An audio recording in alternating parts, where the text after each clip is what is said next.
Bonjour à tous. Cette petite vidéo va être consacrée au cours de la séquence numéro 8 que je vous ai transféré. J'espère que vous avez tous imprimé pour pouvoir prendre quelques notes et puis pouvoir quand même réviser pour la fin de l'année. Avant de démarrer ce cours, je voulais revenir un petit peu avec vous sur voilà cette fin d'année qui est un petit peu chamboulée. Déjà dans un premier temps pour vous rassurer, ne soyez pas inquiets par rapport à ça, toutes les mesures seront prises pour les épreuves de fin d'année. Juste deux points.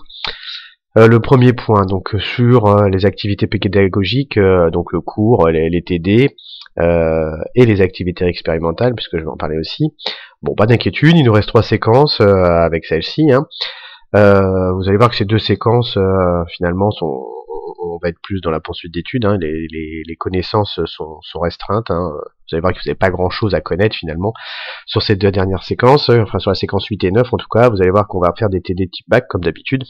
Et vous allez voir finalement que les connaissances sont très faibles. Donc il n'y a pas de difficulté théorique par rapport à ça. Voilà, donc pas d'inquiétude, surtout qu'en plus les séquences 8 et 9 sont des séquences qui tombent très rarement quand même le jour du bac. Donc voilà, bon, on va les traiter, ça sera fait, de toute façon, on va prendre le temps de le faire correctement. Voilà, pour les activités expérimentales, vous comprenez bien que là pour le coup, même en classe virtuelle, ça va être compliqué. Il va nous manquer les logiciels, il va nous manquer un petit peu tout, les configs PC, etc., pour pouvoir traiter les activités expérimentales. Donc bon, on va tout simplement annuler ces activités expérimentales. On va se consacrer donc aux cours et aux exercices, aux TD, par rapport aux séquences. Ça c'était le premier point. Donc on traitera, alors je sais pas si on se reverra d'ici la fin de l'année, je l'espère quand même. Enfin en tout cas oui si, on va se revoir quoi qu'il arrive.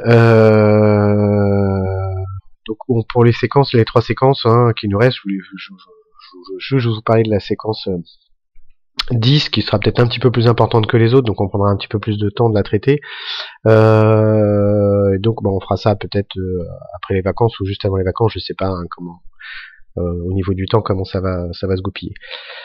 Je voulais revenir sur les projets, c'est le deuxième point avec vous. Alors je comprends bien votre inquiétude sur les projets.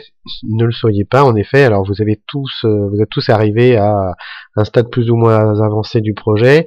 Au niveau de l'évaluation, vous inquiétez pas, tout sera pris en compte, vous serez évalué sur ce que vous allez présenter. On sait très bien que là pour le coup les projets c'est pareil, c'est comme les activités expérimentales, il est quasiment impossible de les continuer. Donc ce que je vous conseille fortement là à partir d'aujourd'hui, vous avez 3 semaines pour réaliser le support informatique de l'oral. Donc ça, il faut vous atteler à ça, voilà, de bien le préparer. S'il vous manque des fichiers informatiques, moi, je serai très très présent au lycée, donc pas d'inquiétude par rapport à ça. Ce que je vous propose, c'est que vous me prenez contact avec moi, vous me demandez ce que vous avez besoin, et moi je vous renvoie dans la foulée les fichiers infos qui vous seront utiles. Si vous avez besoin de capture d'écran type MATLAB, etc., même chose, demandez-moi, parce que vous n'avez pas MATLAB à la maison, donc je vous fournirai les captures d'écran nécessaires pour préparer l'oral. Voilà, et donc présenter l'ensemble du projet comme d'habitude, et voilà, vous arrêtez à l'endroit où vous êtes arrivé, c'est-à-dire la semaine dernière. Je vous propose aussi de m'envoyer vos diaporamas d'ici la fin de l'année si les cours n'étaient pas rétablis, pour que je puisse évaluer et puis qu'on puisse regarder un petit peu ensemble ce qui va et ce qui va pas. On pourra même d'ailleurs si vous le souhaitez, c'est faire des euros blancs en ligne, ça c'est pas un souci. On a pas mal d'outils pour le faire. Voilà, bon écoutez, si il y a des soucis, n'hésitez pas à me contacter, voilà, soit par Discord, soit par Pronote, comme vous voulez, peu importe l'outil pour vous. Ça c'était le deuxième point. Pour l'organisation à venir. Donc bon, aujourd'hui on va juste traiter le cours, donc je vais vous présenter le cours. Et ce que je souhaite, c'est mettre en place, alors j'ai commencé à tester des classes virtuelles pour la réalisation des TD, d'application du cours sur la séquence 8. Donc j'ai testé l'outil, c'est plutôt performant. Par contre on pourra faire ça qu'en groupe restreint, sinon c'est un peu ingérable. J'espère J'ai bien peur que les serveurs soient complètement saturés, hein, vu la demande qu'il va y avoir. Hein, ce sont pas du tout des serveurs qui sont faits pour ça. Donc je sais pas comment ça va se goupiller. Je sais pas comment, si en tout cas ça va être faisable. Moi j'ai testé l'outil hein, ce week-end. Ça marche plutôt très bien. Voilà. Bon, il y a un petit peu de config à faire. Pour vous de votre côté, il n'y a pas grand-chose, mais c'est plutôt, voilà, c'est plutôt pas mal. Tout ce qu'il vous faudra, au minimum, ce qui serait bien, si vous avez pas, c'est pas grave, c'est un micro. Voilà, donc soit un casque avec micro, soit un micro. Alors si vous avez un portable, pas de problème, vous avez la caméra et le micro intégré, d'accord, sinon un casque avec micro. Voilà, pour que vous puissiez intervenir dans la classe virtuelle, poser des questions, etc. etc. Si vous n'avez pas, bon écoutez, ben, c'est pas grave, vous pourrez au moins écouter les questions des autres, et puis poser vos questions sur le chat, et puis moi je pourrais y répondre. Voilà, vous avez tous un casque quand même audio, le micro je sais pas, et la vidéo je sais pas, mais enfin en tout cas je pense que vous avez tous ça chez vous. Voilà ce que je vais vous dire. Je vous remettrai un petit cahier des charges sur la classe virtuelle et puis surtout je vous transférerai les dates. Hein. On essaiera de bloquer un créneau hein, pour chaque groupe. On va partir sur des groupes de 18 max et puis voilà. Il faut que je vous répartisse. Et c'est pour ça d'ailleurs que je vous avais demandé vos adresses mail hein, pour pouvoir créer cette classe virtuelle. Voilà, écoutez, je passe sur la séquence numéro 8 et donc plus particulièrement sur le cours. Alors le cours va porter sur l'énergie électrique, on en a parlé avant qu'on ferme l'ensemble des établissements, et plutôt, enfin et plus particulièrement l'énergie électrique alternative. Et donc les convertisseurs alternatifs. Donc si on reprend la chaîne d'énergie, hein, on est sur convertir et sur les moteurs asynchrones et moteurs synchrones qui fonctionnent à l'énergie alternative, ou à ce moment-là, ou inversement, hein, qui peuvent être donc génératrices, hein, qui vont fournir de l'énergie alternative. C'est pour ça qu'on va faire une petite introduction sur l'énergie alternative, et puis après on va voir les convertisseurs alternatifs, type moteur asynchrone et moteur. Je vous laisse lire le blabla du début, hein, et puis on va attaquer directement par l'introduction. Vous mettez sur pause, hein, et puis vous me reprenez juste après. Alors, je vous ai mis une petite image ici des différentes productions d'énergie aujourd'hui. On va retrouver les énergies renouvelables, hein, éolien, solaire, hydraulique, hein, puis les énergies type fossiles, centrales nucléaires, à charbon, à gaz, etc., etc.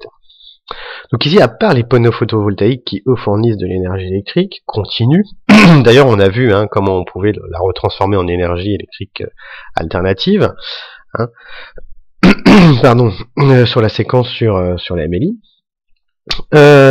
Toutes les autres productions d'énergie ici fonctionnent avec des alternateurs type moteur asynchrone ou synchrone. Et ces moteurs vont fournir de l'énergie alternative. Et donc la création à partir de ces différents éléments, que ce soit une centrale nucléaire avec des turbines hein, qui vont tourner et qui vont entraîner des alternateurs, que ce soit les centrales à charbon ou à gaz, que ce soit l'éolienne dont les pales qui vont entraîner derrière un alternateur, ou les barrages hydrauliques de la même façon, où l'eau donc va entraîner une turbine et faire tourner un alternateur. L'ensemble de ces différents éléments fournissent de l'énergie alternative.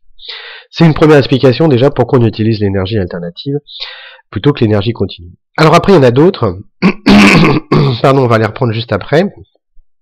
Avant ça, on va regarder un petit peu le transport de cette énergie, qui se fait, vous le savez, par des lignes à haute tension. Donc là, je vous ai mis un petit résumé de ce qui se passe en France, hein, plus particulièrement, où on va retrouver des lignes de très haute tension, hein, jusqu'à 400 000 volts, et puis enfin, quand on va arriver chez vous, hein, auprès de vos habitations, on est sur du 20 000 volts, et puis ensuite, hein, dans votre habitation, on va arriver sur 230 volts. Alors, comment on fait pour abaisser ou relever toutes ces tensions? On va passer par des transformateurs. L'avantage de ces transformateurs, ce qui explique une des raisons aussi de l'utilisation de l'énergie alternative, c'est pas la seule, c'est on peut travailler l'énergie alternative de façon très simple, avec très peu de pertes, les rendements sont excellents, donc on perd très peu d'énergie. Donc ça c'est déjà une première explication. Pourquoi transport de l'énergie sous très haute tension? On en a parlé déjà cette année. On va revenir dessus. Vous savez que les pertes joules sont définies par la relation Henry carré, et donc elles sont proportionnelles au carré du courant. Plus j'ai de courant, plus je dégage des pertes de joules, c'est-à-dire que plus j'ai de pertes, et je les dégage sous forme de chaleur, ce qui est assez catastrophique. Donc pour éviter ça, qu'est-ce qu'on fait? Pour la même puissance transmise, on va augmenter fortement la tension et diminuer le courant. Plus le courant est faible, plus les pertes joules seront petites, D'accord, c'est-à-dire faible aussi, pardon. Et du coup, en plus, un autre avantage, c'est plus on pourra réduire la section du câble, hein, vous vous rappelez, hein, la résistance ohmique d'un conducteur, un ρL sur S, et du coup, on a tout intérêt à réduire cette section de câble pour diminuer sa résistance, et puis aussi pour une question de coût, hein, et puis de poids aussi, hein, par rapport aux infrastructures. Donc voilà pourquoi on augmente et on parle de lignes à haute tension, hein, 400 000 volts, ça commence à être assez énorme, pour pouvoir transporter cette énergie. Je pense que vous avez tous regardé la vidéo, enfin j'espère, parce que c'est une petite vidéo, alors bon, je sais pas comment vous l'avez prise, mais voilà, c'est une petite vidéo très simple, en tout cas qui vous explique bien hein, le principe de ce courant alternatif, de cette création à partir des alternateurs, et c'est les trois phases et le neutre, hein, où on voit que si on est sur un système équilibré, hein, on voit que les trois courants s'annulent, et que du coup dans le neutre, hein, on a un courant qui est nul. Alors après, quand on est en déséquilibre, hein, donc on a une fuite de courant, enfin en tout cas le courant restant résiduel qui passe par le neutre. Donc toujours trois phases, et le neutre, donc entre une phase et un neutre, on va retrouver donc notre fameux 230 volts, et entre deux phases de 380 pour, vous l'avez vu, généralement hein, des structures qui ont besoin d'une puissance supplémentaire. Voilà, j'avance un petit peu. Donc les avantages, on en a pas mal parlé, l'alternative par rapport au continu, et il y en a d'autres. Hein. On a parlé de comment de la transformation hein, qui est très simple, hein. Donc de l'adaptation de l'alternatif hein, qui est très simple, à des hautes tensions, à des basses tensions, sans perte.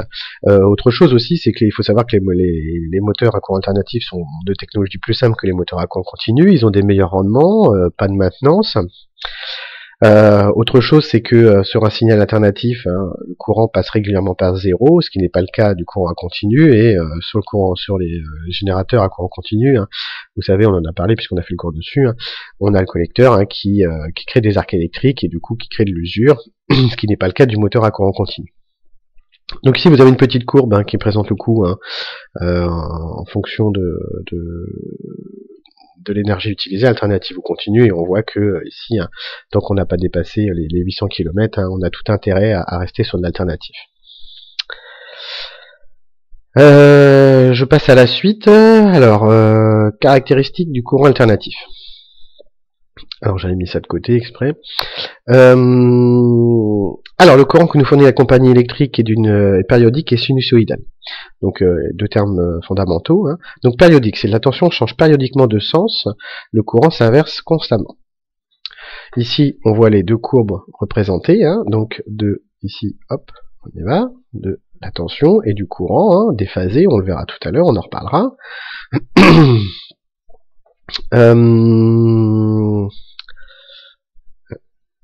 Ok, pardon. Je vais effacer. Voilà. Hop. Qu'est-ce que je voulais dire? Oui, sinusoïdal. Alors, pardon, je reprends, hein, périodique et sinusoïdal. Sinusoïdal, la tension varie en fonction du temps, suivant une courbe appelée sinusoïde. Tension et courant sont définis par ces deux relations, donc en fonction du temps. Hein, notre variable ici est le temps. Hein, vous savez que vous travaillez sur le sinus x avec la variable x, et nous ici, ça sera donc le temps.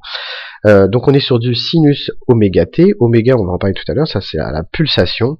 On verra, elle va dépendre hein, donc en effet de la fréquence ici de chaque signal. Justement, puisqu'on parle de fréquence, petit rappel, la période est désignée par la lettre T et s'exprime en secondes. La fréquence F est le nombre de périodes en secondes. Elle s'exprime en Hertz, hein, et d'où la relation F est égal à 1 sur T, Hertz et secondes. Si je prends l'exemple du réseau EDF, hein, donc avec une tension max de 230 volts, et une fréquence de 50 Hz, hein, la période pour le signal est de donc 20 millisecondes. Voilà. Je fais une petite pause, je vous reprends juste après.